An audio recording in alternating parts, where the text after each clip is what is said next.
In May, the 34th and newest Nancy Drew game, Mystery of the Seven Keys, was released after an almost 5-year wait. Although developer Her Interactive has been making Nancy Drew games for over 25 years now, they have recently fallen out of favor with fans, partly due to the poor reception for their previous game in the series, Midnight in Salem. So, was Mystery of the Seven Keys worth the wait? How does it compare to Midnight in Salem, which many fans use as a benchmark for a bad Nancy Drew game? Is it good, or is it just okay? In this video, I will answer all those questions and more, so lock up your jewels, make yourself some coffee with cinnamon, and settle in. First, I want to say that I don't think it's entirely fair to compare Mystery of the Seven Keys with the older Nancy Drew games. If you're not aware, in March of 2015, Her Interactive laid off over half their employees due to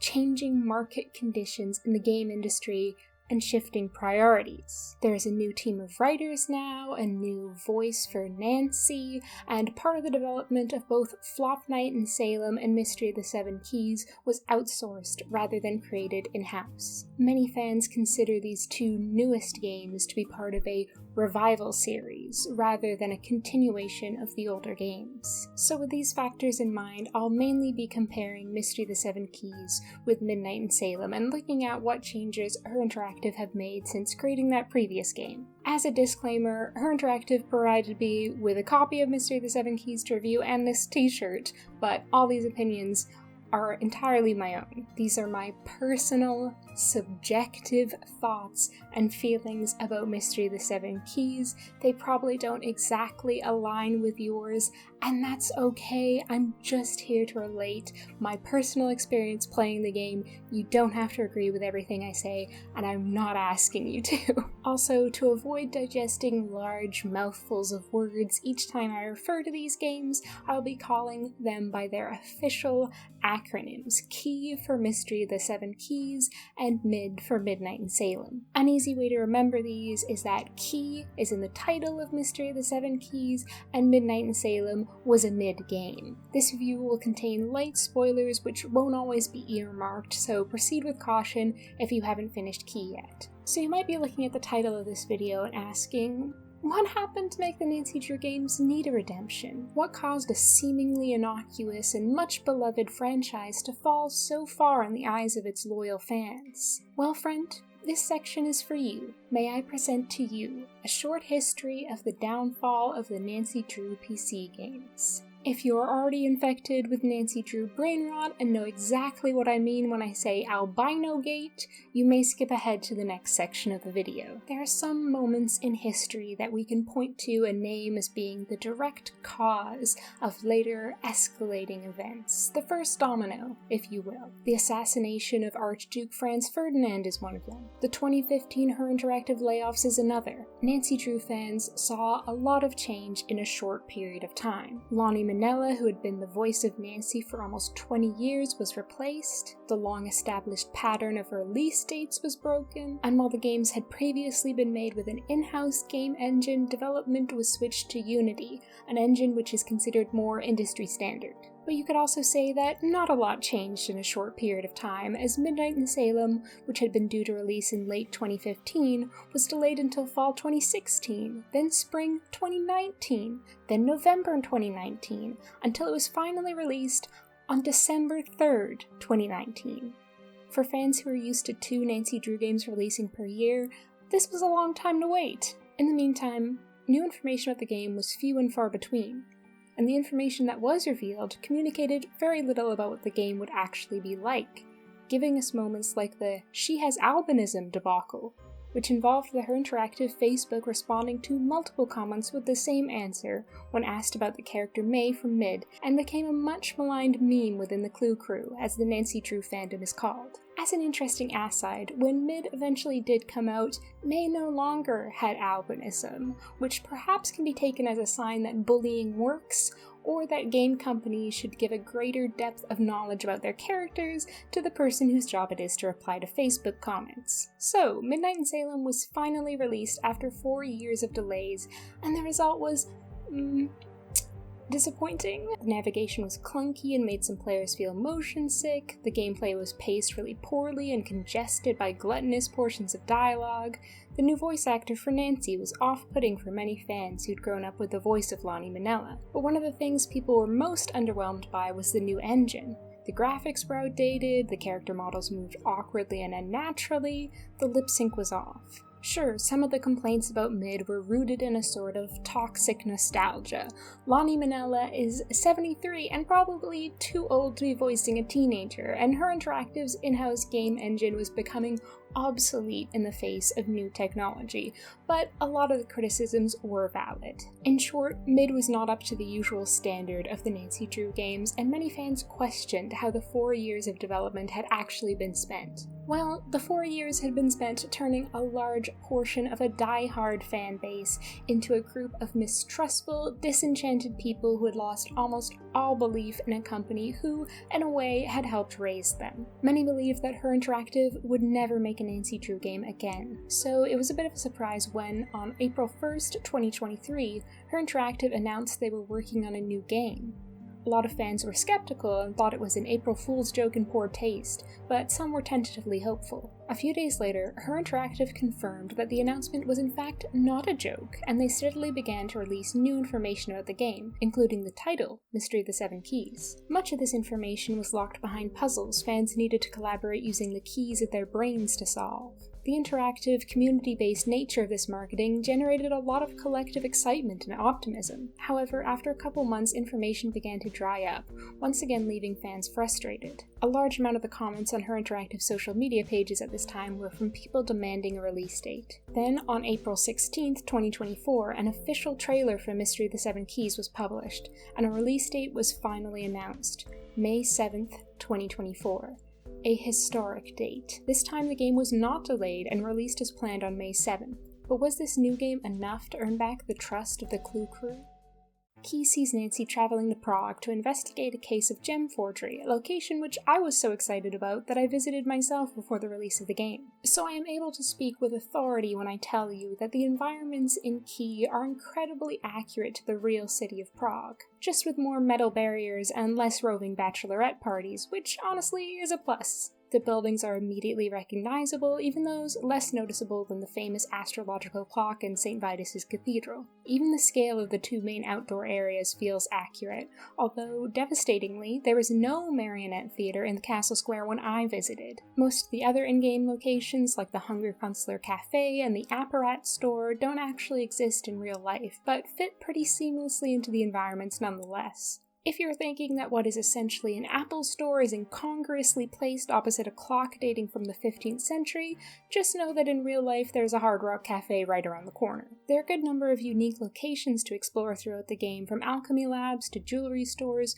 with varying levels of attention to detail. You can go from the cafe, which is rich with texture and details, to the computer side of Apparat, which, with its featureless walls and floors and duplicated assets, feels like it was made to be sprinted through, not lingered in. Key's graphics have been the subject of much debate online, with some people loving them and other people saying they're uglier than Taylor Sinclair's tie and facial hair combo. Are the graphics in Key the most gorgeous graphics in the industry? No, but you have to remember that Her Interactive are a small, independent company who have a limit to their resources. We're not talking about CD Projekt Red or Rockstar here. Either way, it's a clear improvement over the graphics in Mid, which many people compare to PlayStation 3 graphics, a statement which, considering Mid was released 6 years after the launch of the PlayStation 4, was not a compliment. I personally think the graphics and environments in Key are lovely for what they are, with many locations depicted with a warm, honey-toned color palette,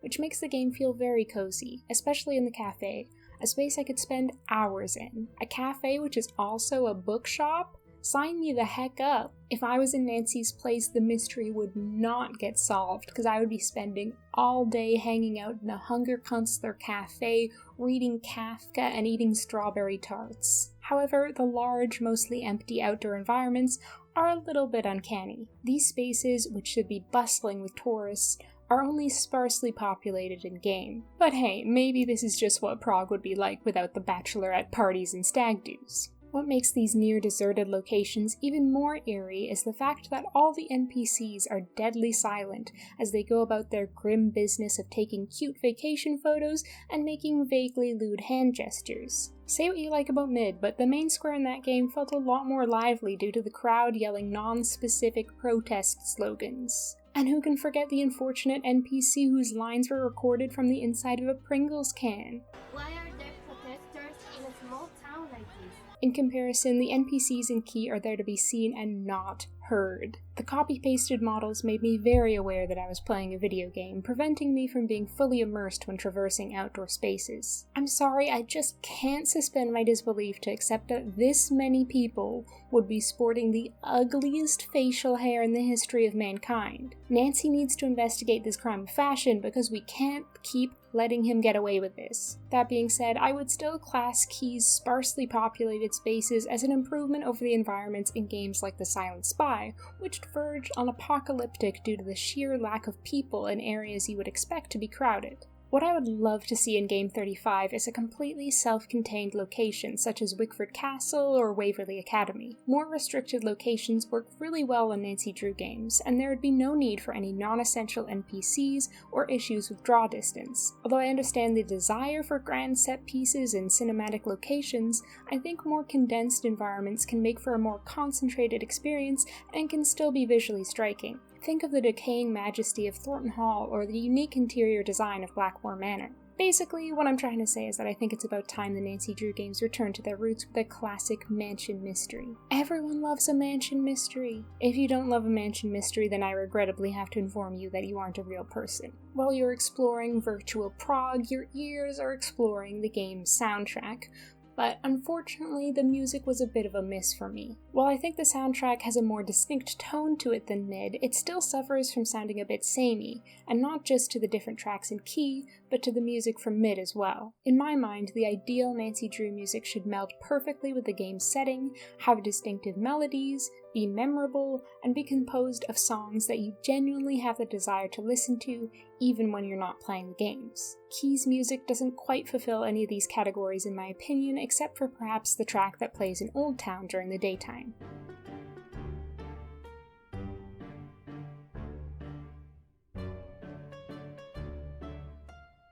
However, I recognize that this is partly because we were excessively spoiled with the soundtracks for games 1 to 32, which are all absolutely incredible and go a lot harder than they have any right to.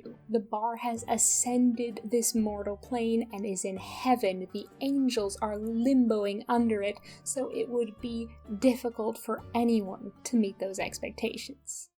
Key has 9 suspects, and 1 cat, which is the second highest cast of characters in a Nancy Drew game after Mid, whose numbers were boosted by the addition of Nancy's Clue crew, Deirdre Shannon and the Hardy Boys, along with the 7 suspects, and if you want to be generous, Dr. Elizabeth Hurst, who appears off-screen at the start of the game. I'm going to briefly list off all the characters in Key because I think that'll make it easier when I'm talking about the plot later on. Oh no, I didn't rehearse any of these names, this is going to be a nightmare. The first character we meet is Patrizzi, owner of the Hunger Kunstler Cafe. She has absolutely massive levels of wine ant energy. I love her. Adela Cherna is the woman who hires Nancy to find out who replaced the gems in her heirloom necklace with fakes. She's your classic beautiful lady with secrets to hide. Then there's Oscar, the stiff museum curator who's constantly holding his arm up like he's about to offer to escort Nancy into a ball. If you took him out to eat at a restaurant, he would ask to talk to the manager because his soup wasn't hot enough. Vladena Zlati is the owner of Zlati Custom Jewelry and an expert in gemology, which I had no idea was a thing. Vladena is not a girl's girl and is constantly sneaking pass-ag insults at Nancy. Girl boss, girl bitch, girl bully. Elka Strojnik runs the Apparat store along with her grandfather. She's a woman in STEM, studying computer science at school, whose eyebrows haven't quite caught up with the fact that it's 2024 now, not 2016. Her mom is dead. A little known fact about Nancy is that her mom is also dead, something she doesn't really talk about ever. Elka's grandfather Merrick is in charge of the antique side of Apparat and also dabbles in making and repairing puppets. You just know he watches Antiques Roadshow like it's the big game. He's yelling at the TV, he's standing up and cheering, he has a notebook full of stats, he's eating a comically large serving of nachos. The whole shebang. Radek is a master puppeteer sharing his love for Prague's history and a man after my own heart. He definitely gets his eyebrows microbladed. Martin Scorsese lookalike Leo Sokol is the dean of St. Vitus's Cathedral, and is obsessed with a trick-taking card game called Marius, so much so that he named his cat after it. Maybe he stole the gems to pay off his gambling debts? Zane Garrett has the very impressive title of International Cybersecurity Agent, and is introduced to Nancy through the Hardy Boys. Any friend of the Hardy Boys is a friend of mine. For most of the game, he's only reachable as a phone contact, although he appears in person at the very end. Marius the cat is an angel sent to this earth by Her Interactive. She is one of the cathedral cats and appears in various locations throughout the game where Nancy can pet her. Yes, you can pet the cat in Nancy Drew Mystery of the Seven Keys. The suspects all have varied, interesting, and believable motives for stealing the gems, and any of them could plausibly be the culprit, even Adela, who brought Nancy into the case. I don't think they're necessarily given equal weight in the story. For example, I hardly spent any time talking to Oscar, but I also think that's an almost impossible feat with so many characters. I do like having more characters. It makes for a more vibrant world, and also makes it more difficult to pick out who the culprit is by process of elimination. But at the same time, if Her Interactive brought the number of suspects down to 5 or 6 for the next game, I wouldn't mind. A smaller number of suspects allows for more character development, so there's a bit of a trade-off there. The character models in this game are another aspect in which we see notable improvement over mid. Their faces and clothes have a lot more texture and detail and are less muddy, none of them randomly T-pose, and the lip sync is more convincing. The character animations also look a lot more natural, like I absolutely love the way Elka walks in this scene, it's so fluid and full of personality. One aspect which is a downgrade compared to mid, however, is the character diversity.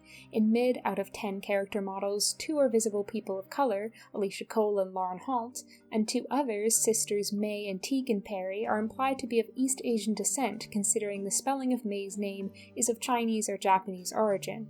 Out of Key's 9 characters, however, only one is a visible POC, Zane, and he barely features in the story at all, only having about 3 minutes of screen time at the very end of the game. In my opinion, this is a very disappointing and strange choice from Her Interactive. They obviously wish to be perceived as a progressive and socially conscious company. In 2020, they discontinued Ransom of the Seven Ships after worries about a character in the game using blackface. Personally, I feel like a better way to be a progressive and socially conscious company is not to hide away your past mistakes in shame and pretend they never happened, but to do better in the present. I'm hoping we'll see more diverse representation in the next game. I know I would love to see more LGBTQ+ characters in the Nancy Drew games as well, and what better time to showcase that kind of representation than when the creator of another nostalgic childhood franchise from the same era as the Nancy Drew games has utterly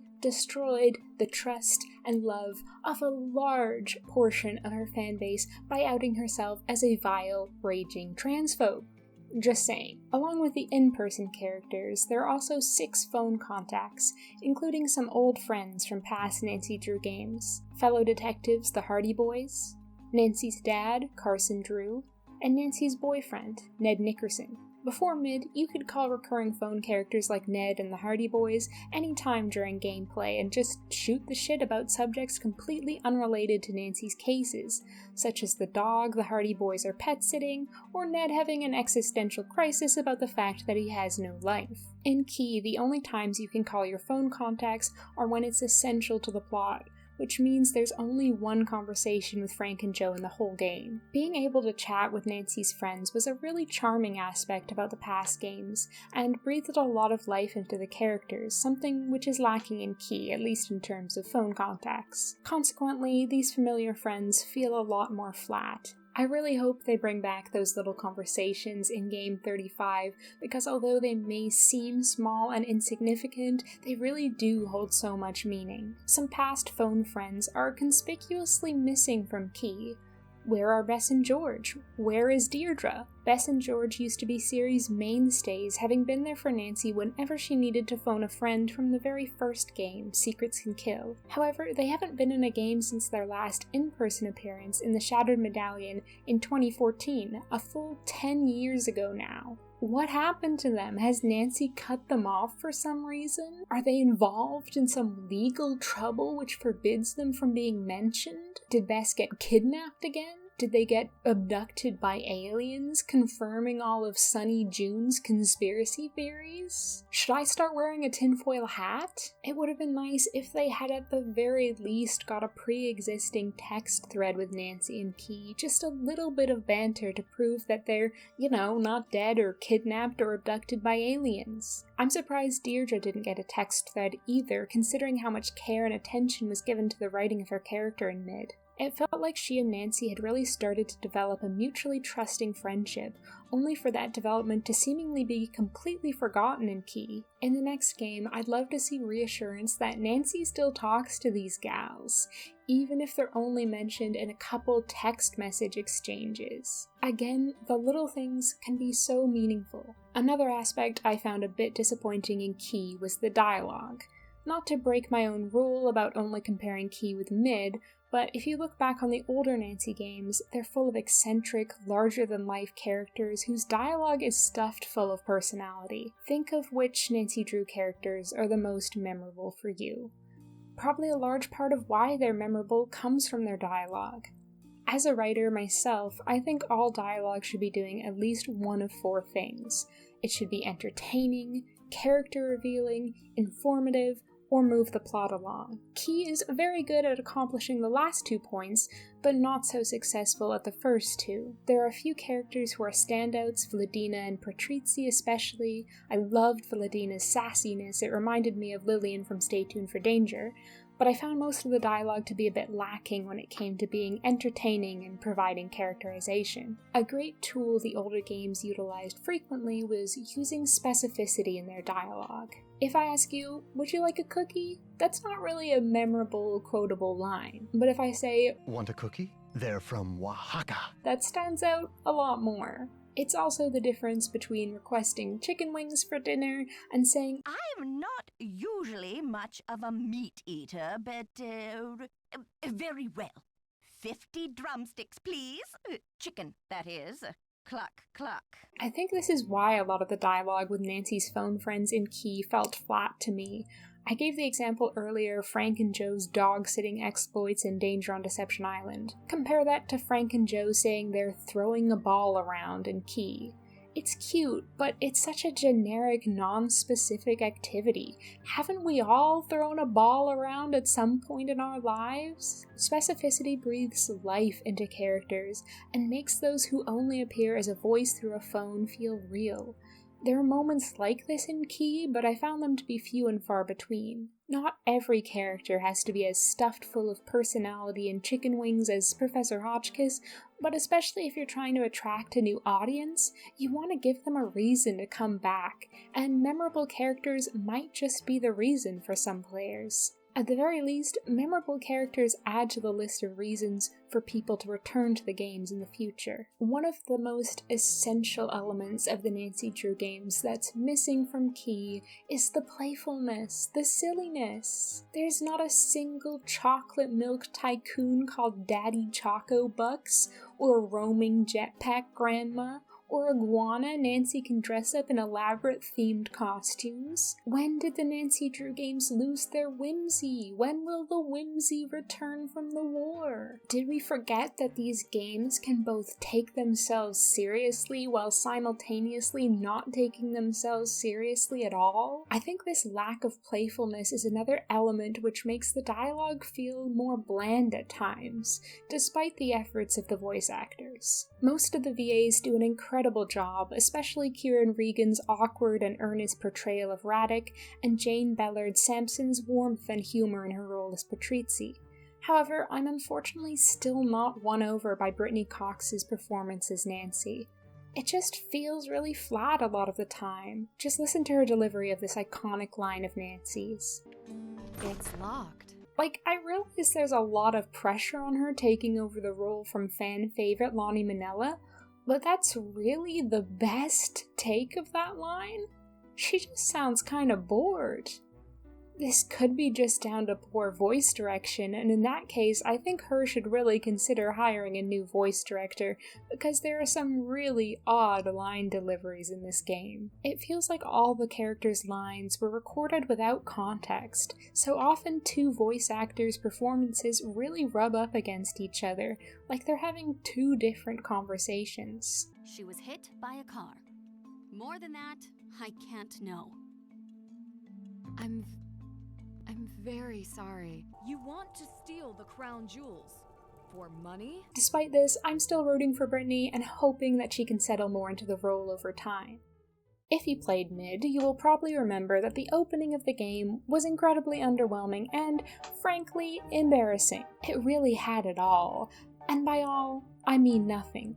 Drawing your attention to a particularly poor example of the graphics, What a wonderful view. a long, dull, and odd conversation with a character off-screen, info dumping, a chase sequence interspersed with abrupt black screens, completely breaking the momentum of said chase. Key starts off much more strongly. Immediately there's a twist on the classic Nancy Drew formula as the game opens with Nancy receiving a letter rather than sending one, as she does at the start of many of the games as a way of setting up the plot. The letter is from Adela Cherna, who writes to Nancy to impart two vital pieces of information. A, that the gems in her precious heirloom necklace have been replaced with fakes, and B, that she has mommy issues. I swear to you, Point V is a vital piece of information. Why has Nancy, an amateur teen sleuth from America, been hired for this case, you may ask?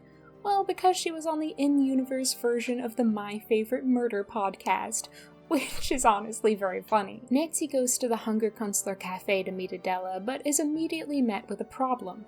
There are two women there claiming to be Adela Cherna. This drama grabbed me in a way that mid's opening didn't, and it's helped by the fact that the conversation with the two women is very interactive. The dialogue choices you make affect how the other characters respond, with them giving different answers depending on what you say instead of a slightly modified version of the same reply. This also gives a decent incentive to replay the game to discover the different responses and what new information they convey that you might not have discovered on your first playthrough. I don't think this level of interactivity and replayability is sustained in the dialogue throughout the game, but it does leave a very good first impression. And you get to see Nancy do some Sherlock Holmes-esque detective work to deduce who is the real Adela, which was super fun to see. You have a good relationship with your mother, you say? Bam! Not the Adela Cherna I know, who made it a point to mention her mommy issues in her letter to the amateur teen sleuth she just hired and has never met before. I told you it was vital information. In addition to being more interactive than mid's mammoth blocks of expository dialogue between Nancy and the heard but not seen human textbook Elizabeth Hurst, the conversation also moves along at a much more snappy pace, not overwhelming the player with a glut of contextless information right out of the gate. Key progresses with Nancy solving puzzles, learning about Prague's history, and getting to know her suspects. She gradually learns that the theft of the gems from Adela's necklace may just be a prequel to a crime on a much larger scale, the theft of the Prague crown jewels, which are locked in a vault below St. Vitus's Cathedral, a vault which can only be opened by 7 keys. Key does a pretty good job of maintaining story momentum throughout, as much as a puzzle game in which players will naturally get stuck can. There are multiple dramatic, scripted scenes woven through the plot, like when Nancy and Elka are menaced by a cloud of gas in the Apple Store, or when Nancy is hunted by a spectral knight, and these scenes help remind the player of the stakes and provide motivation to keep going. I'm about to give some major endgame spoilers, so if you'd prefer not to know what happens at the end of Key, skip to the timestamp indicated on the screen now. Key's ending, in my opinion, is just as strong as its opening, and again is an improvement to mid's finale in which you, oh yes, talk to people, listen to people talk, and did some drawer organization. There are some aspects to mid's ending that I liked, for example getting menaced by the ghost of a dead witch in the tunnels and the party where all the characters come together, which felt revolutionary. All the suspects in the same room at the same time? Groundbreaking. but it is brutally slow-paced and dragging for the quote-unquote thrilling ending to a video game. In comparison, Key has you zapping Vladina's brain into porridge with a taser ring hidden inside the royal crown, a very literal representation of her hubris and arrogance. As famous windbag William Shakespeare once said, "Uneasy lies the head that wears a crown." Vladina would probably agree if her brain wasn't a pile of grey mush inside her skull, but I'm getting ahead of myself. My first playthrough of Key was recorded as a Let's Play, so I didn't do a very good job of keeping track of what clues the game was presenting me with, and also was totally consumed by my genius theory that Radic had somehow masterminded the theft of Adela's gems using his puppets. I still think it's a good theory. So needless to say, I did not see the culprit reveal coming, and I'm not in a place to be a good judge as to whether breadcrumbs were sufficiently strewn or not. So yeah, much like Nancy practicing her lassoing in Secret of Shadow Ranch, it threw me for a loop when it's revealed that Vladina wants to steal the Prague crown jewels and that she's been manipulating Nancy to lead her to the goods because, much like a vampire must count every grain in a bag of rice, Nancy is compelled to solve every puzzle that falls at her feet. Vladina, in fact, apparently stole the gems from Adela's necklace just to lure Nancy to Prague to find the 7 keys, reasoning which I would describe as convoluted, but if I were to throw all Nancy Drew culprits with convoluted reasoning into a pit, it would have to be a very big pit. Vladina poisons Nancy with an alchemist potion that smells like rotten fish, and after Nancy's devised a cure for herself, Elka shows up like, "Hey bestie, let me help." I assumed the fishy smell in the air was the aftermath of Vladina's potion, and was thrown for a second loop when Elka reveals that she's working with Vladina, and threatens to tase and also kill Nancy. Sweet little Elka. Elka's like, "F*** my grandpa, f*** Roddick, f*** Residente, f*** your dead mom, Nancy." Then she pulls the classic "I'm you but worse" villain shtick, but honestly, she's right, and that's what I love most about this ending. Nancy and Elka feel like two sides of the same coin. Like Nancy, Elka's mother died when she was young, and she was also killed working for an organization and a cause she believed in. Side note, the fandom wiki page for Kate Drew is really funny. In the Haunted Carousel, when Joy Trent mentions her mother died when she was 4, one of Nancy's responses is, "My mother died when I was really young too." In Secret of the Old Clock, Nancy mentions her mother has died when comforting Emily Crandall, who has also recently lost her mother. In Ghost of Thornton Hall, while talking to Harper Thornton, who lost her entire immediate family before she was an adult, Nancy mentions her mother died as well. In Sea of Darkness, when Elizabeth mentions her mother died when she was a young girl, Nancy mentions hers did as well. But enough about Nancy's dead mom. Let's talk about Elka's dead mom. Like Nancy, Elka is driven by a need to discover the truth about her mother's death. Sorry, I'm just realizing driven might be a callous choice of words, considering her mother died because she got hit by a car. When faced with family members hiding key facts to try to protect them, Nancy and Elka respond very differently. Nancy recognizes her father was motivated by love for her, while Elka sees Merrick's withholdings as trying to hold her back and infantilize her. Nancy and Elka both follow in their mother's footsteps, Nancy by becoming a detective, Elka by becoming a thief. I think the only way this plotline could have been more interesting is if they explored it a bit deeper. For instance, if there had been more meaningful choices integrated into the gameplay so that the player is also confronted by their actions at the end, and has to examine how their own choices and attitudes had an impact on their path.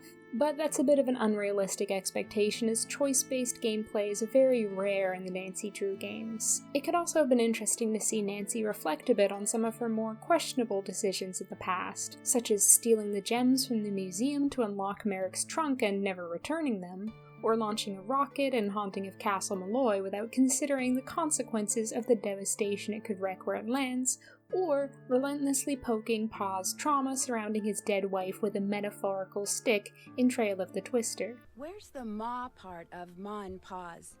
Ma?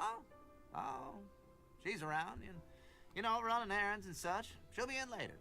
Really? Because I heard that she's fucking dead. This also could have been a really interesting moment for Nancy to realize how poorly she's treated Ned in the past and act as a trigger for her to restore their relationship. But again, Nancy Drew games don't really have a history of deep moral discussions, so I will forgive her interactive for not forcing Nancy to go through an existential crisis. I've been trying to think of what the moral of this plotline could be, a kind of so what to wrap it in a neat bow, like Nancy could have so easily become Elka if X. But honestly, I think the only way Nancy could have become like Elka is if she were a completely different person. I think the point, if there is one, is that Nancy is fundamentally a good person. Even if she's had some missteps along the way, like repeatedly headshotting a child with snowballs. She's constantly striving to find justice for other people, and she looks at her mother's untimely death as a way to inspire her to be the best version of herself, someone who is brave and noble and smart, and if not always sympathetic, then at least well-intentioned. While Elka has let her mother's death rot her from the inside, turning her into a hateful creature who thinks the world owes her reparations because her mother died. I think every time we play a Nancy Drew game and step into Nancy's shoes, we take away a little bit of her bravery and intelligence and integrity, and that stays with us. And that's one of the reasons Nancy Drew has remained a role model for so many people for almost 100 years. And one thing that Key gets really, really right. Key is sprinkled with callbacks to past Nancy games, such as Patrizzi alluding to Ghost of Thornton Hall and Shadow at the Water's Edge, which, as the type of person who is easily susceptible to nostalgia, I really appreciated, especially as there aren't really any in mid. It's fun to have some continuity with past games and a sense of progression.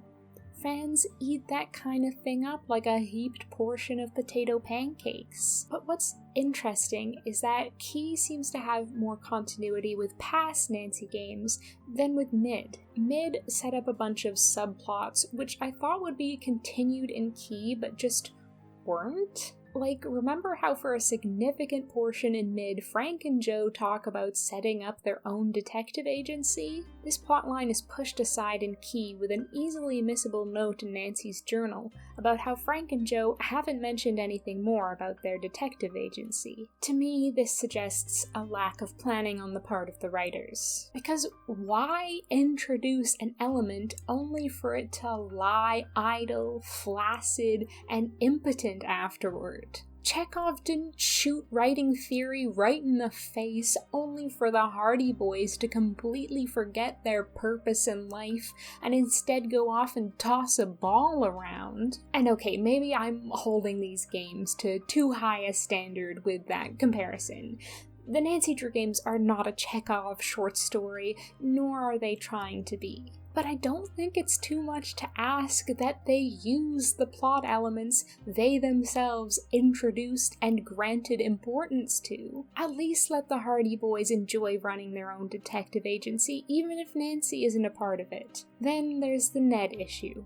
If you're not aware, iconic heterosexual couple Nancy and Ned have been having relationship issues. These started in The Captive Curse, when Nancy misses a date with Ned to go to Germany, and continued for 8 years until their peak in Mid, when Ned is jealous about Nancy spending time with Frank Hardy, and Nancy is jealous of Ned spending time with a random girl at a pool party. Eventually, the two of them have a phone conversation in which they discuss both wanting to have a longer conversation and the idea of going on a vacation together. I kept waiting for evidence of this longer conversation and this vacation to surface in Key, but they didn't, at least not that I noticed, and I've played the game 3 times now. That can't be it, I thought. A short phone conversation can't fix 8 rocky years during which time your girlfriend emotionally cheats on you with mysteries to such an extent that she forgets your actual anniversary because she's in Iceland investigating a missing persons case. But apparently, it can! That or Ned and Nancy had couples therapy in between Mid and Key, because in Key they seem better than ever, and Nancy's saying things like, "You're first on my mind, Ned," and "Ned has a full life when I'm away," remarks which feel almost sarcastic considering that in the past both these things have been categorically false. There's a vocal subsection of the fandom who aren't keen on the Nancy and Ned relationship drama, and the over-the-top, lovey-dovey way Nancy and Ned's relationship is portrayed in Key feels in service to them. I'm on record as not being the biggest Ned lover. Do you see this f***ing sass from Nickerson over here?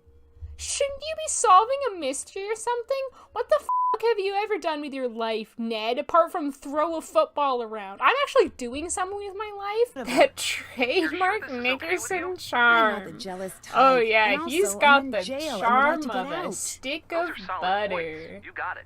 No, I'm sorry, that's also giving Ned too much credit. He's got the charm of a tub of margarine. He has the personality of a stale saltine cracker. Go on, girl. Give us nothing. That's Ned. Dump him, dump him, dump him. But I would have been okay with this shift in their relationship had it felt earned. As it is, it feels like their relationship troubles have been swept under the metaphorical rug for them to trip over later down the line. This could have been a great opportunity for Ned to finally appear in game so he and Nancy could hash things out in person, and a significant and worthy reason to introduce him as a 3D character, while also being a good hook to reel hesitant players back in. And it would have been really meaningful for Nancy to recognize her mediocre treatment of Ned and to correct some of those behaviors as a form of cathartic release for their past relationship issues. But yeah, that's a road the game drove by without even glancing out the window. It's bizarre to me that these two subplots, which were made to seem quite significant in mid,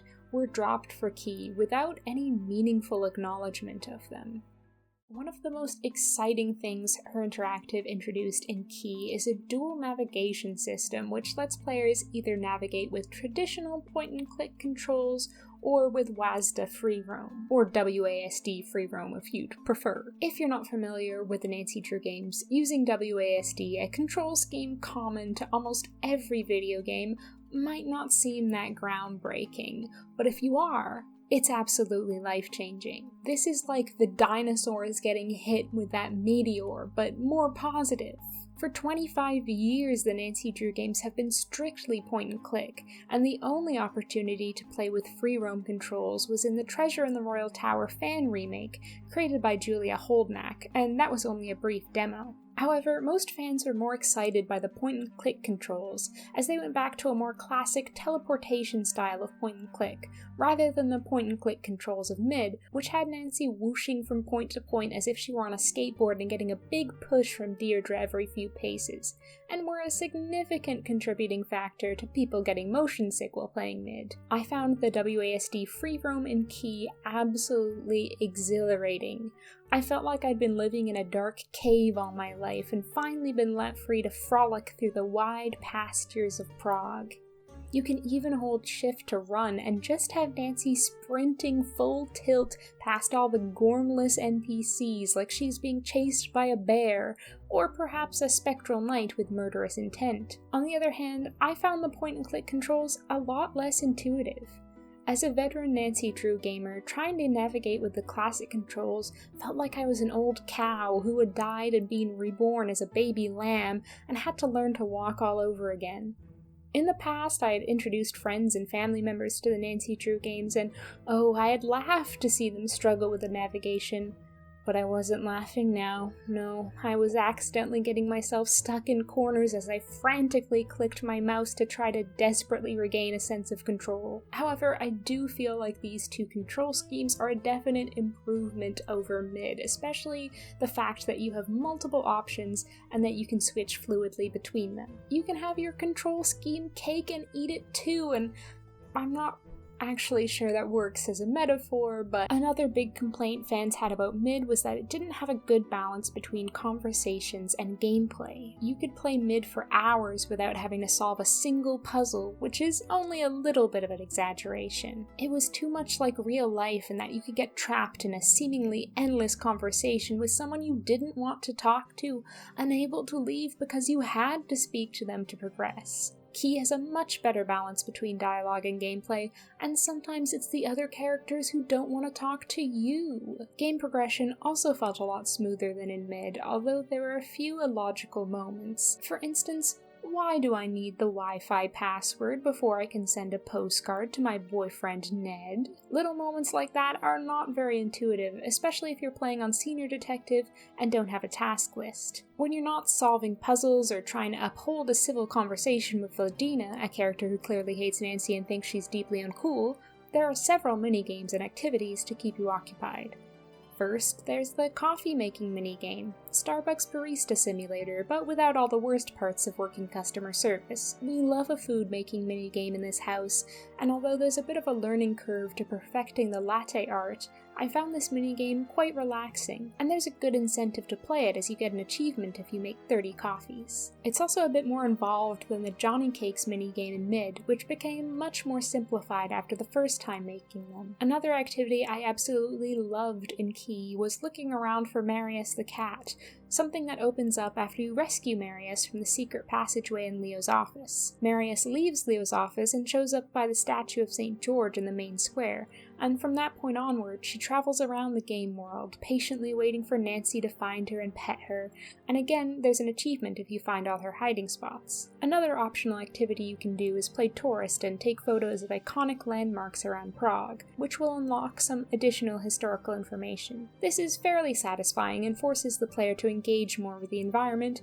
and really look closely at what's around them. For all these activities, however, there's an equal amount of activities which felt like they'd been cut from the game. This is all baseless speculation, so take this with a whole shaker full of salt, but there were quite a few hints to different activities which never actually appear in the game. Take the card game Marius, for instance. Marius is Leo's vice, and he actually mentions playing it with Nancy, so of course I assumed that we would, play it together.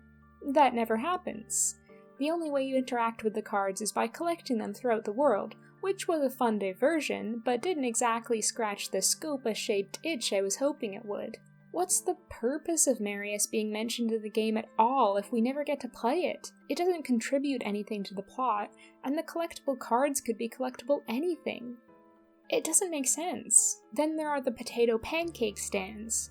I thought we'd be able to buy some pancakes, like from the food stall in The Silent Spy, perhaps for a future puzzle, for instance, feeding a carnivorous plant with a love of carbs. But despite there being cash registers plainly on display, Nancy is never able to buy herself a little potato pancake as a treat. But that's probably because she never brings money with her when she travels. And we need to talk about the titular 7 keys. I so strongly assumed that there would be a puzzle to forge these keys that I took it as a given, and if not that we would find them gradually as the story unfolded. But in fact, the keys are forged off-screen by an NPC, and Nancy is barely involved in their creation. It's so bizarre to me that the namesake of the game managed to have a fairly insignificant role in the actual gameplay.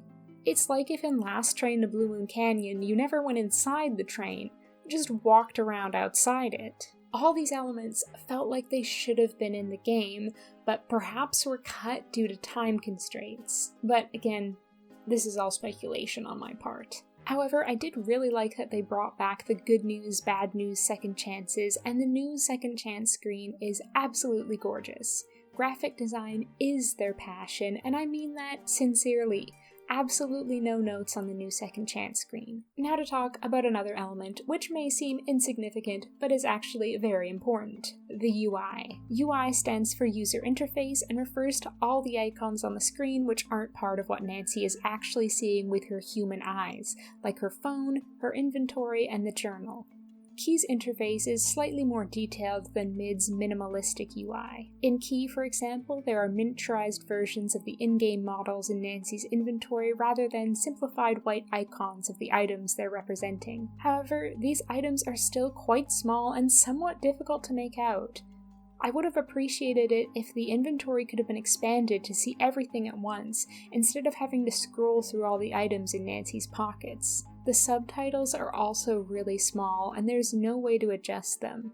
Again, this might seem like a really small thing, but it's actually hugely important in terms of accessibility and making sure that the largest number of people possible can comfortably play the game.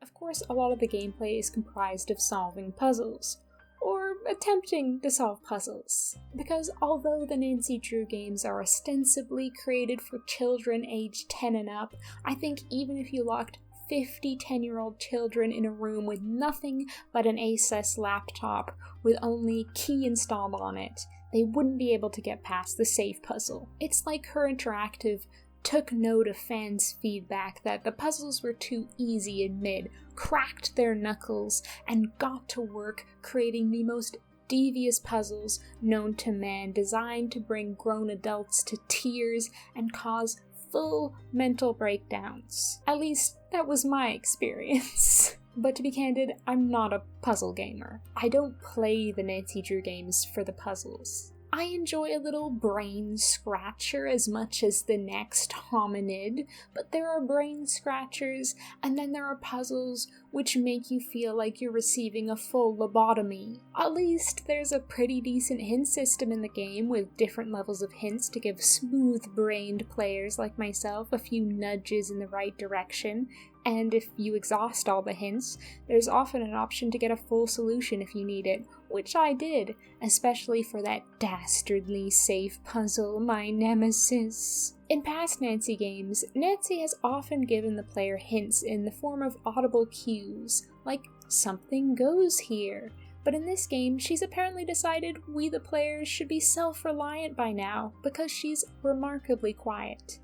These vocal cues were a really valuable resource for guiding the player during difficult puzzles, mentioning specific connections that you might not have noticed. For example, if Nancy had said, this reminds me of the artifact Oscar has, when reading the book about Kepler's law in the museum, it would have saved me so much time and prevented me from consulting the strategy guide out of desperation after the hint told me to refer to Kepler's law, and I said, what the is Kepler's law? There's a difference between challenging puzzles and puzzles where you don't even know where to start, and I think that's a distinction Key struggles with. The puzzles I had the best time with were the puppet theater, the hacking game, and the light reflection puzzle, all puzzles which were fairly clearly explained within the game. Oh my god, I've said puzzles so much within the past 2 minutes. The puzzles I enjoyed the least, such as Vodina's safe and the alchemy puzzle, were ones I found frustrating because I felt I was lacking direction. All this is to say that I hope they bring back Nancy's vocal cues for Game 35, at least on Junior Detective. Her Interactive might not realize how invaluable they can be, but I certainly know from experience how needed they are after having gone through a whole game without them. One of the critiques fans had about mid was that all the puzzles were squeezed into the second half of the game, so that for the first few hours you could play without encountering any puzzles, other than a childishly simple maze at the start that even a particularly motivated worm could solve. Key paces out its puzzles more equally. I found that I was never either completely overwhelmed by puzzles or in a puzzle drought. There's also a really good variety in the types of puzzles in the game, so there's something for everyone. You can go from a riddle to a math puzzle to a puzzle where you have to press buttons in the correct order, something to tickle every part of the brain. Something a lot of the puzzles in Key do share is that you have to do historical research to solve them. This game is big on the edu and edutainment, much more so than mid was. Yes, you will learn the exact date and time Rudolph II was coronated, and you will enjoy it. This emphasis on learning about Prague's history really reinforces the sense of place you get from the game, and made me feel even more immersed in Czech culture. At this point, I can name more Czech rulers than Canadian prime ministers. Oh, I should probably mention that I am Canadian, if you didn't know. Something that I really appreciated about Mid was that all of its puzzles made logical sense within the game world. Instead of, say, unclogging a toilet by doing a Sudoku puzzle using different colored crystals, the player was manipulating ghost hunting equipment and correctly measuring out the ingredients to make Johnny cakes. Key's puzzles are also well integrated and as realistic as you can expect in a puzzle game, even if some require more of a stretch of the imagination than others, such as the candle puzzle, but then again it's Nancy Drew. This Drewniverse is full of eccentric historical millionaires who love to create overly elaborate strings of puzzles for their ancestors to solve, only for a future teen detective to swoop in and solve them all instead. One puzzle I really appreciated was Cyberblock. I found it to be incredibly satisfying to solve, but more than that, after the first instance, it feels intended more as a metaphorical representation of what hacking actually is than to accurately portray the process of hacking, which was a really clever choice. I had a lot of fun without having my immersion broken. Okay, all that being said, do you want to know my biggest disappointment about Key? While chatting with Roddick, I happened to use my camera to zoom in on the posters on the board behind him, and was devastated to see multiple instances of what really looks like AI-generated art. This might not be a big deal for every player, but as a creative, it matters a lot to me. I would have accepted literally anything else there. A picture of one of the developer's cats, a bizarre out-of-context stock photo, an MS Paint doodle of a puppet, anything. As far as I can tell, AI art only seems to have been used in this one small instance, and there are clearly a lot of hardworking and talented artists who worked on this game, but I would just implore Her Interactive to avoid any use of AI art in the future. The more companies get accustomed to using it in place of human-made art, the more likely it is that real human artists will be pushed out of the job market.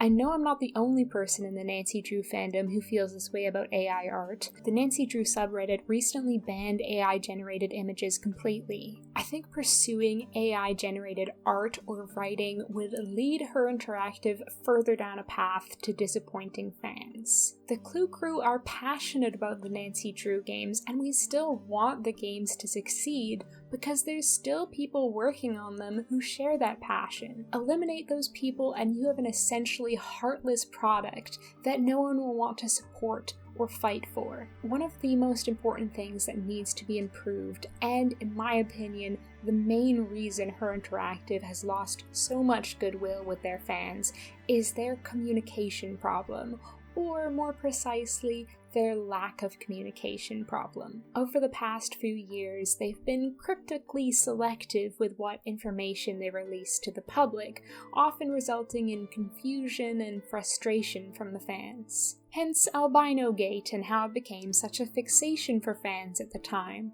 They were literally getting nothing else. I think we would all appreciate if they were more transparent about what goes on behind the scenes, even if it isn't all sunshine and rainbows. Fans would have more sympathy for Her Interactive if they didn't keep trying to uphold the appearance of being this inscrutable company, locked away in a metaphorical tower. If they had given us a reason as to why they didn't announce a release date earlier, I think most of us would have understood. Giving the marketing team more of a visible presence was a good move, but what they do reveal is clearly very censored and selective. I don't think they need to tell fans everything, but people find it hard to connect with and feel sympathy for anyone when they're very closed off. It's easier to make a villain out of Her Interactive when the company is, in a sense, faceless. So, Mystery of the Seven Keys is not going to be a universally beloved Nancy Drew game. Compared to Midnight in Salem, though, it's a step in the right direction. It's clear that Her Interactive have listened to fans and made changes based on that feedback. But more needs to be done before they can hope to reclaim some of their past glory and, more importantly, the trust of the fans. At the end of the day, I don't think Key would be a memorable game if it wasn't part of an established franchise. I honestly don't know if the Nancy Drew games will ever climb back onto their old pedestal. I think there are some fans they've lost forever who will never regain their faith in Her Interactive and will never again be able to view the company in anything but a negative light. But I hope Her Interactive tries. I hope they keep experimenting and trying new things. I hope they continue listening to fans and changing what doesn't work. I hope they keep in mind the core elements of the Nancy Drew games, even if they can't go back to their old engine or rehire Lonnie Minella. I will be seated in the front row, rooting for them as long as they try. And that, I think, at the end of the day, is what matters. Literally, just showing the fans that they care. And I'm not in a good place. I'm not in a good place. Oh god.